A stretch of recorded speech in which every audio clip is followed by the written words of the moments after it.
Hi everyone. ഇന്ന് നമുക്കൊരു chicken കട്ട്ലേറ്റിന്റെ recipe എങ്ങനെയാന്ന് നോക്കാം ട്ടോ.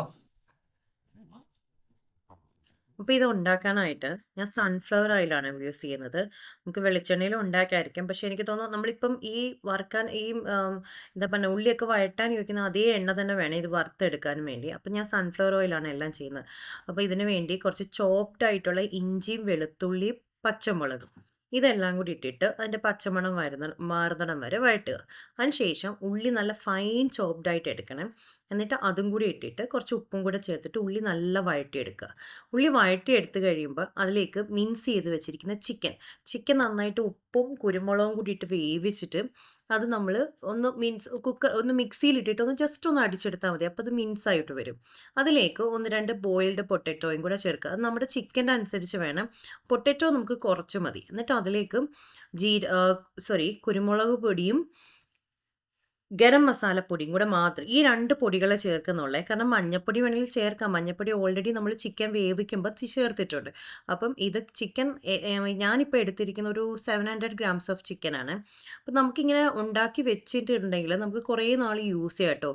ഇതിങ്ങനെ ഷേപ്പാക്കി നമ്മൾ അങ്ങനെ എടുത്ത് ഫ്രീസറിൽ വെക്കണം. ഫ്രീസറിൽ വെച്ച് കഴിഞ്ഞിട്ടുണ്ടെങ്കിൽ നമുക്ക് ഇടയ്ക്കിടയ്ക്ക് എടുത്ത് ഉണ്ടാക്കി കഴിക്കാം. അപ്പോൾ അതുകൊണ്ട് ഞാൻ കുറച്ച് ഏറെ ഉണ്ടാക്കി. അപ്പം നമ്മുടെ വീട്ടിലെല്ലാവരും വരുന്നുണ്ടല്ലോ, നാട്ടിൽ നിന്നൊക്കെ എല്ലാവരും വരുന്നുണ്ട്. അപ്പോൾ അവർക്കും കൂടെ ആവും. അപ്പം ചേട്ടൻ്റെ മോളുണ്ട് അവൾക്ക് ഭയങ്കര ഇഷ്ടമുള്ളൊരു സ്നാക്കാണ് ഈ ചിക്കൻ കട്ട്ലേറ്റ്. അപ്പം ഞാൻ വിചാരിച്ചു കുറച്ച് ഏറെ അങ്ങ് ഉണ്ടാക്കി വെക്കാമെന്ന്. അപ്പോൾ ഒരു 700 ഗ്രാംസ് ഉണ്ട്. അപ്പം നമ്മൾ ഈ ക്രിസ്മസിനൊക്കെ ഗസ്റ്റൊക്കെ വരുമ്പോഴൊക്കെ ഉണ്ടാക്കാൻ പറ്റിയ നല്ലൊരു റെസിപ്പിയാണ് ഇത്. അപ്പം കുറച്ച് ഉണ്ടാക്കുമ്പോൾ കുറച്ച് ഏറെ ഉണ്ടാക്കി വെക്കണം, കാരണം ഇച്ചിരി പണിയുള്ള ഇതായതുകൊണ്ട്. എന്നിട്ട് നമുക്കിത് ഇങ്ങനെ ഷേപ്പ് ആക്കിയതിന് ശേഷം കുറച്ച് ബ്രെഡ് ക്രംസ് എടുക്കുക, മുട്ട എടുക്കുക. മുട്ടയുടെ വെള്ള മാത്രം എടുക്കുന്നവരുണ്ട്. ഞാൻ ഹോൾ മുട്ടയാണ് എടുത്തിരിക്കുന്നത്.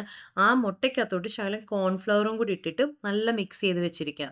എന്നിട്ട് ബ്രെഡ് മിക്സിയിലിട്ടിട്ട് പൊടിച്ചെടുക്കുക മതി. എന്നിട്ട് ഇതിനകത്തേക്ക് മുട്ടയുടെ വെള്ളയിൽ മുക്കി ബ്രെഡ് ക്രംസിൽ മുക്കിയിട്ട് ഇതിങ്ങനെ ഓരോന്നോരോന്നായിട്ട് എടുത്ത് വെക്കണം.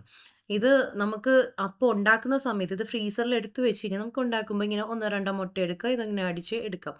അങ്ങനെ ഉപയോഗിക്കാവുന്നതാണ് കേട്ടോ. നമുക്ക് വേണമെങ്കിൽ ഇത് ഡബിൾ കോട്ടിംഗ് ചെയ്യാം കേട്ടോ. ഇങ്ങനെ ചെയ്ത് കഴിഞ്ഞ ശേഷം നമുക്ക് ഒന്നും കൂടി വേണമെങ്കിൽ ബ്രെഡ് ക്രംസിലാക്കി എടുക്കാം. എന്നിട്ട് ചൂടായ ഓയിലിലേക്ക്, ഇതിലും ഞാൻ സൺഫ്ലവർ ഓയിലാണ് യൂസ് ചെയ്യുന്നത്. ചൂടായ ഓയിലിലേക്കും ഒത്തിരി അങ്ങ് ചൂടാവണമെന്നുമില്ല, ഒത്തിരി അങ്ങ് തണുത്ത എണ്ണയായിരിക്കും. ഒരു മീഡിയം ചൂടാവുമ്പോൾ നമ്മളിത് ഓരോന്നായിട്ട് ഇട്ടിട്ട് ഇങ്ങനെ എടുക്കുമ്പോൾ ഒക്കെ സൂക്ഷിച്ചെടുക്കണം, അല്ലെങ്കിൽ ചിലപ്പോൾ ഉടഞ്ഞു പോകാൻ ചാൻസ് ഉണ്ട്. അപ്പോൾ ഒരു സൈഡ് നല്ല മൂത്ത് കഴിയുമ്പോൾ തിരിച്ചിടുക. ഇങ്ങനെ 2 സൈഡും. കാരണം അധികം കുക്കാവേണ്ട ആവശ്യമില്ല. ഷാലോ ഫ്രൈ വേണമെങ്കിലും ചെയ്യാം, ഡീപ് ഫ്രൈ വേണമെങ്കിലും ചെയ്യാം. അധികം കുക്കാവേണ്ട ആവശ്യമില്ല, കാരണം എല്ലാ സാധനവും കുക്കായിട്ടുള്ളതാണ്. ഇത് കണ്ട ഇങ്ങനെ വന്നു കേട്ടോ. നമുക്ക് ഓപ്പൺ ചെയ്ത് നോക്കാം. ഇത് കണ്ട നല്ല ടേസ്റ്റിയാണ്, നല്ല ടേസ്റ്റുള്ള ഒരു ചിക്കൻ കട്ട്ലേറ്റ് ആണ്. നിങ്ങൾ എല്ലാവരും വീട്ടിൽ ട്രൈ ചെയ്താണ്. ക്രിസ്മസ് അല്ലേ, നമുക്ക് എല്ലാവർക്കും ഗസ്റ്റ് ഒക്കെ വരുമ്പോൾ ഒക്കെ കൊടുക്കാൻ പറ്റിയ നല്ലൊരു റെസിപ്പിയാണ് ഇത്. ഇത് കണ്ടോ, സോസിൽ മുക്കി കഴിച്ചാൽ നല്ല ടേസ്റ്റാണ്. നല്ല ടേസ്റ്റ്, നല്ല സോഫ്റ്റ് ആൻഡ് ക്രിസ്പിയാണ്. എല്ലാവരും ട്രൈ ചെയ്ത് നോക്കണേ ക്രിസ്മസിന്.